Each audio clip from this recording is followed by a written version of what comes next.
Good morning. Well, it's a beautiful rainy spring day. I can't get out here and do too much because it's so wet. I wanted to do you guys a garden tour. I think I can squeeze that in because it is just, a sprinkle. I wanted to show you all the things that are blooming. The beautiful roses.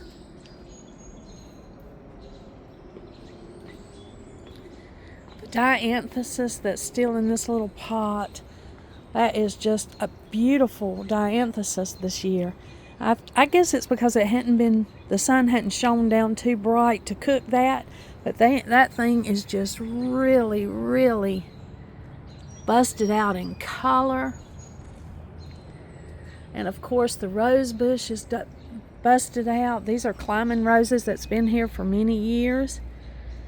We have been fighting some black spot, but it does not look as bad this year as it did last year, so we might be on the winning side.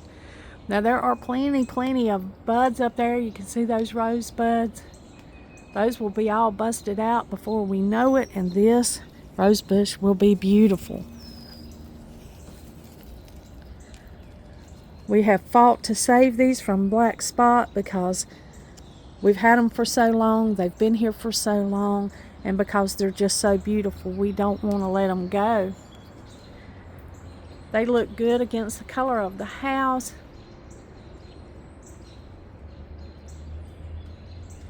They look good up close, and then they look good from a distance. Now, right across from that, right across the sidewalk here, in this flower garden right here, this is the knockout rose. And when I went to Home Depot, I noticed they had knockout roses. They were smaller, maybe a 2-quart size for $12.88. They were originally $19, but they had brought them down to $12.88. That's a great price for that beautiful rose bush, and it does well in so many conditions, and it's disease resistant, so it doesn't have nearly as many disease as these heirloom rose bushes that we have right here. You notice there's no black spot on the knockout rose. That's because it's been bred to be resistant to that disease.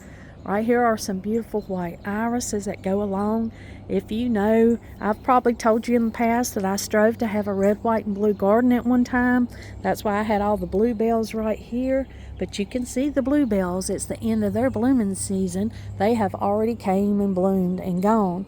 And now the red and the white is blooming. So they're not blooming in sync. So I have the color scheme that I wanted. It's just that the things that I picked did not bloom in sync. So that's the dilemma with that. The beautiful bluebells have came and gone. Now the beautiful red and white flowers are starting to bloom in the garden. And then closer to the end of summer, of course, I have many colors. They just bust out in all different colors. I don't limit myself once summer gets here. There's plenty of echinacea coming up in the garden, and I'm always happy to see that. That's a welcome plant. This is a lemon balm. It's getting so big I'm going to have to move it. It's in the mint family, so it will take over if I let it, and I'm not going to let it. But I am enjoying drinking this in tea right now.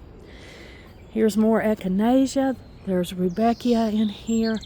I've also got some things that have to come out that are not going to stay, like this cow thistle right here. It is not allowed to stay out here in the main garden. The rabbits love this, so I'll pick it and make a little pile and give it to the rabbits. This is an heirloom. This is an old pink rose that come from the side of Donald's grandma's porch.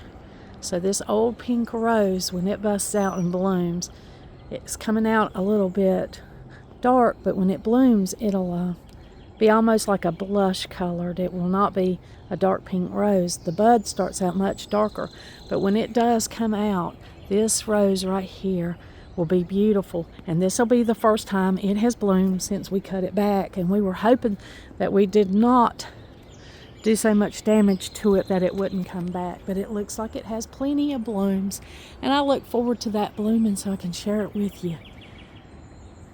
And the garden is much fuller than it was at the beginning of spring. Things are blooming and looking beautiful. And the cottage garden is just busting out. It's looking great. It's quiet this morning. There's a lot of bird song, a lot of singing birds. Here's the center garden. I have ordered some stuff that helps hanging baskets retain their moisture. It seems like what happens with hanging baskets is the water runs all out the side and down out of the bottom, and you think that it's getting enough water, and that's the reason you stop and water, but actually most of the water just runs around the edges. And so I got this stuff that holds the water all through the soil. I forgot the name of it, but I'll be sure and share that with you when I get that. I ordered it from Amazon because it seemed the easiest place for me to find it. But it holds the moisture in your plants. Now this little rain, it wasn't a very soaking rain. You can see there's even parts of the driveway that's not wet. So this was just kind of a bonus rain that kind of sprinkled and dampened everything, but it looks like the garden has really loved it. It looks like it's just taken right on. There are the tea bushes, the Chamelea sinensis that I'm so happy to get. I also ordered a book on the Chamelea sinensis on how to make your own tea. And I've got 2 tea bushes here, and I am excited to make my own tea. I have been just doing as much research as I possibly can on how to make your own tea. And UNCG has beautiful tea trees, tea bushes in their greenhouses there on that campus, and they sell those. And there's an author that wrote a book of how to make your own tea here, right here, where I can understand how to grow it. That lacy elderberry is like a light in the garden. How beautiful is that? Very beautiful. It brightens up the spot. Looks like Donald's little plant he put right here is living. He accidentally chopped off a piece right here, and he moved it back there. That Chamelea bush is looking good. I may have to trim it up a little bit and just get in there and maybe take off some of the leaves that are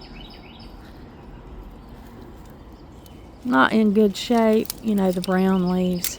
They usually just fall off, but in spring, to keep everything looking good, I will sometimes go through here and just clean it up. So I'll probably have to do that with this Chamelea, but it sure was beautiful. It bloomed late winter, and it had the big, beautiful pink blossoms on it, and it is earning its keep in the garden. It will continue to be a star of the garden. So it is got new greenery on it, and it looks happy and healthy. And right over here, look what we have popping up right here. Oh my goodness. Here's that beautiful clematis. It is opening up. There's many more blooms on it, and it is pretty. It is not disappointing this year. Over here is a different clematis. It has some blooms, buds. It hasn't opened up yet. There's a little rose peeking out over there, if you can see that little red spot. And here is the fig tree that we planted. The new leaves have opened up, and they look great right there. So I'm thinking that looks great. What a good decision we made to put it right there. It's already got little figs on it. And the elderberry bushes, they are always happy, and they are looking happy now. They have little tiny blooms that are starting to open up that'll make the big, beautiful white elderberry flowers. You can see them right there, the little blooms. There at the tip. Let me put all this stuff down. I'll put the dried leaves in the front compost bin.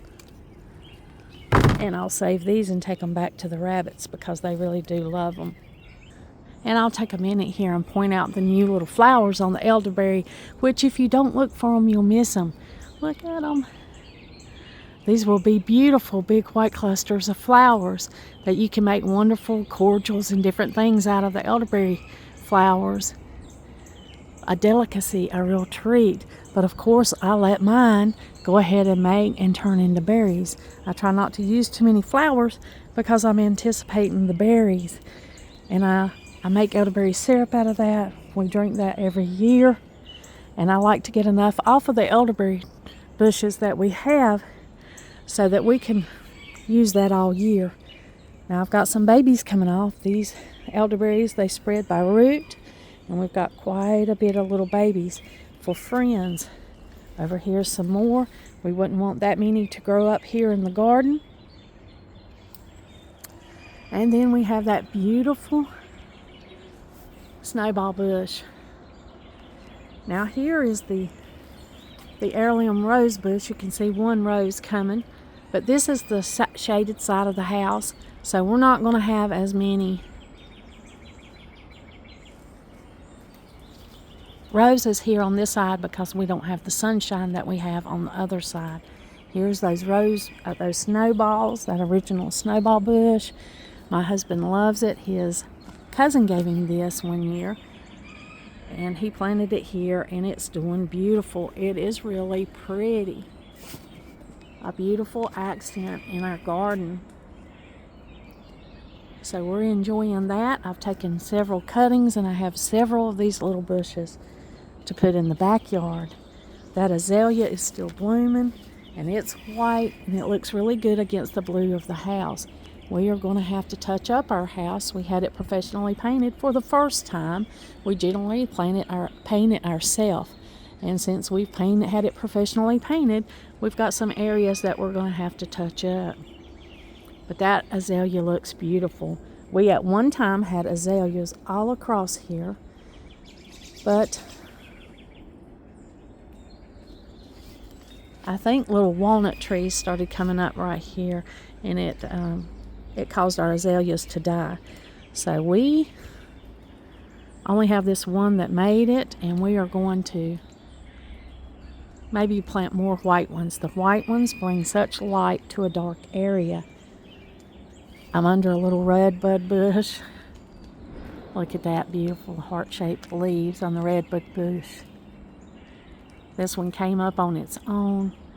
It may or may not be able to stay here, this little redbud bush.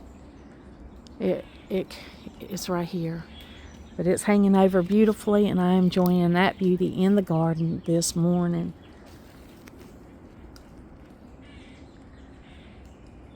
And of course, over here is where our future potting shed will be. And I have a video where I went to get more of these stepping stones, and I could not lift them. Evidently, I am not as strong as I used to be, because I used to load these with no problem and get them to the house and lay them out. But I was not able to do that. I could not even lift those things. So I'm going to have to wait till Donald can go with me and he can help me. Now over here at the potting area that I'm using temporarily until we get a shed, I've got all of the things that I bought. All of the beautiful plants that I bought from the greenhouse and from Walmart that day. Because this dianthus is so beautiful, and it's done so well right here in this area. I have this pot right here that I wanted to take these mums out and put something beautiful right here. And because those dianthuses done so well there in that other pot, I bought these to go in the pot where the mums are dried out. I've got to clean that out, and we'll repot that together one day. Today was probably not the day to do that, even though it would be a great day to do it because it's moist, the sun's not blaring down, and it would be a great day to do it. I have got a few other things I have got to go do today. Maybe I can bring you along with me. And I got several tomatoes, even though I've started a lot of tomato seeds. I got this for the hanging basket because it had a variety of colors, and I didn't have to buy 2 or 3 different plants. I was able to get all these colors in one little packet, so I bought that. Of course, I picked up a basil because I could not resist it, And I've got a lemon thyme that I'm adding to my perennial garden, along with strawberry mint. I have never saw strawberry mint, and it's a little pleasant thing. And I got this little lavender. This lavender was around $5, and if you remember, they wanted $8 for the same size lavender at Home Depot. I did pick up a few lime green coleus that I want to add to the garden to bring light, because you know I love the bright look of the light. So these are the things that I picked up here. There's more coleus here. I got at Walmart. No, I believe I got these at the plant house. So we got those things here that we're going to put into the garden. I am so excited to plant these and get things going. Now over here on the wild side of the garden, you see there are raspberries. There are raspberries coming up. Wild raspberries. We rarely get any raspberries because the birds get them first. The birds chow down on our raspberry plants. But there they are. And I get a lot of the leaves. I pluck a lot of leaves and dry them for tea. But there's the beautiful wild raspberries. We may get one or two. If I get any, I'll share them with you. But there's a little bramble right here near the potting bench that I let grow, and I harvest it to make herbal tea. I use the fresh young leaves and make our great raspberry tea leaf tea. Over here are some angel trumpets. I wanted to give those to friends. I did not get them out to friends. They're doing well, so I will go ahead and plant them in my garden this year. And my friends can get cuttings anytime they want. But walking through the city garden this morning and hearing the birds is a blessing. Everything is looking really beautiful. I am enjoying it out here. I could not resist taking you for a tour. There are plenty of birds and plenty of life out here. And of course, when I get the new little plants added in, they'll be beautiful. I've got a few things to share with you. You know that I like to recycle my little plant containers, my little seedling containers. I like to reuse them and to plant them. Well, Donald and I were at Tractor Supply, and look what they had. These reusable seedling starting trays. And of course, these things are made out of, I think they've got a lot of silicone in them. Yeah, durable silicone cells that just pop out. I was so excited to get these. Now these were $12.97 a tray. They were a little bit pricey because you know I'm budget friendly. I'm always budget conscious about what I spend my money on. And these were just a little bit expensive. $12.97 each. This one right here was $12.97. And there's 36 little cells in here to put little seedlings. How exciting is that? You know, I have a few more seeds that I wanted to plant, but I got 2 of these. And I was excited to get them and excited to share them with you in case you too want to get some seed trays that are reusable. Then you certainly can. For $25 I got 2 of these, which seems like a lot, but you saw how long I made the disposable ones last. I probably can make these last for a long time. Now I will have to pick up a few more of these because you know this will not house all the seeds I start in a year. But this has got my collection started, and I'm quite excited about them. I was excited to share them with you, to get them out and use them. Maybe we'll plant these together. And when I went to Home Depot, I was able to find the trowels that I needed.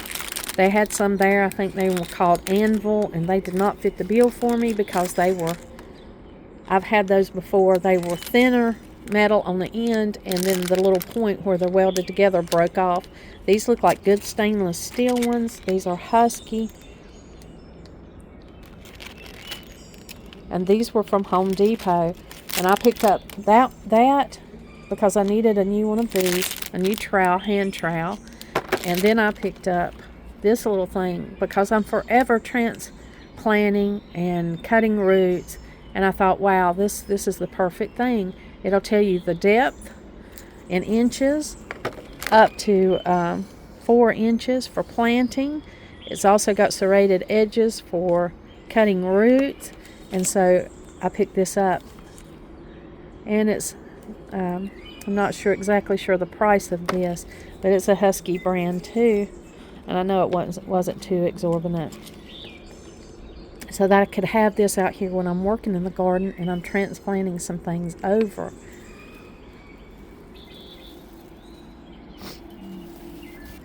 I'm just out here enjoying everything this morning, enjoying the beautiful wildlife that's out here, the moist, cool showers that we had, and my plans, the plans that I have for planting the plants. Now I've got the bay leaf up here. I talked to the guy at the greenhouse where I bought some of my plants there, and I was telling him that it got cold. I thought they were calling for a frost. He said he didn't think it frosted, but to be safer than sorry, and so of course that's what I did. I've got this bay leaf. It's got so much new growth on it, and I've got it still up here sitting in the porch in its pot until I can get it in the ground. We're debating, should we just put it in a bigger pot and carry it in and out every year? I don't want it to die. Or should we actually put it in the ground and cover it up when needed? I think probably keeping it in the pot would be easier, but it is already pretty big, already pretty tall. I would have to cut it back.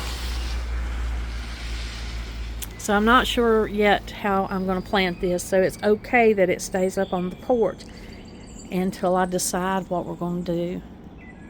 Here are the seeds that are picked out that I need to plant more of. Look at this pack. Isn't that pack beautiful on that cucumber? I'm going to plant these. And then I'm going to plant some straight eights because they're bigger and they look good in salads and different things. And I've got the lemon cucumber. I've already planted some lemon cucumbers from seeds that I saved, but I wanted to pick up another pack just in case mine didn't grow for whatever reason. I've got some little little Tommy toes. We call them Tommy toes. Cherry tomatoes for the kids. And then there's some more squash. I wanted to put some more squash in different places. So those are the seeds that I kept out so that I can fulfill all the expectations I have of seeds in the garden. I don't think I showed you my little summer or late spring vignette I've got over here of the birds and blooms and the little things over here in the foyer. Thank you for joining me and letting me share my garden tour with you. Letting you see all the new things that's just busting out in the garden today. I appreciate the time that you spent with me. I am going to go ahead and close this video out and go on and do the things I've got to do today. I'm so glad that you're here, and I hope you come back. I appreciate every subscriber and every viewer. Like always, until next time.